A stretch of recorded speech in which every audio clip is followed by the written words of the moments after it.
Their mission and purpose and passion for their work are unmistakable and is what enables them to make strong connections with their prospects, with their clients, and the people with whom they continue to network. For instance, my mission and purpose is to change the world one message at a time. I do this through my own podcast as well as helping my clients, other change makers, impact the world with their message, with their own podcast.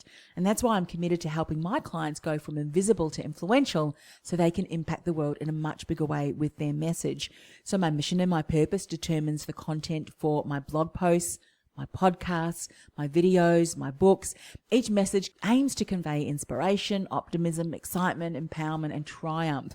It's really important to me, and that fuels the desire to be of service to my clients. So are you attracting and building meaningful connections? Are your communications resonating with people who you want to support, who share similar goals and can benefit from investing with you? So secondly, a strong brand understands and leverages its uniqueness. And as a service-based business owner, to position yourself strongly within your field, you should strive to build your reputation as that specialist, not to shy away, but rather really position yourself as that expert and as that thought leader. To achieve this, it's imperative that you are able to define your strengths and talents and what makes you unique. What's your ACE card?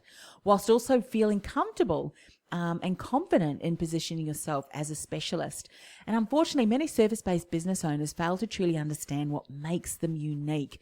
They feel very uncomfortable and claiming to be, at that level of specialist status.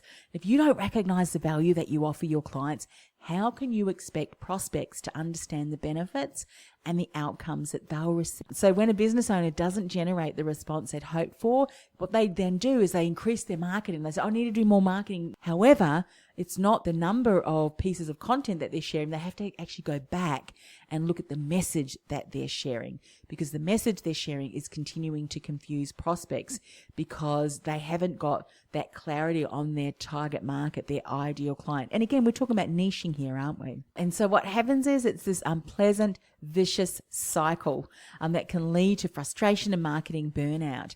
And again, I'm going to refer to personal branding evangelist William Arruda, who is one of my mentors from many years ago.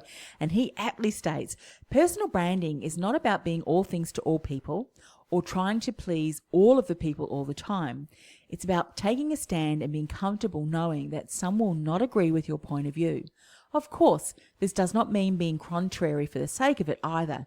You must be clear about what you believe and be willing to express those beliefs. So let me ask you, are you trying to be all things to all people? Do you feel like you're on the verge of marketing burnout? Because despite all of the marketing you've been doing, you're just not generating the results you are hoping for. You may just be sending out mixed and confused messages. Number 4, a strong brand continues to create a consistent on-brand message. It can take a significant amount of time and energy and commitment to build a strong brand. So don't expect to build that overnight.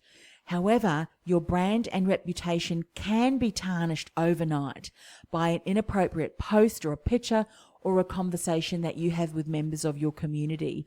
Just one phrase, and I'm sure we've all heard of those examples where someone's tweeted something or posted something and all of a sudden the entire internet's blown up with comments and criticisms that what was said was just horrendous, and people have lost jobs, lost businesses by saying this inappropriate comment.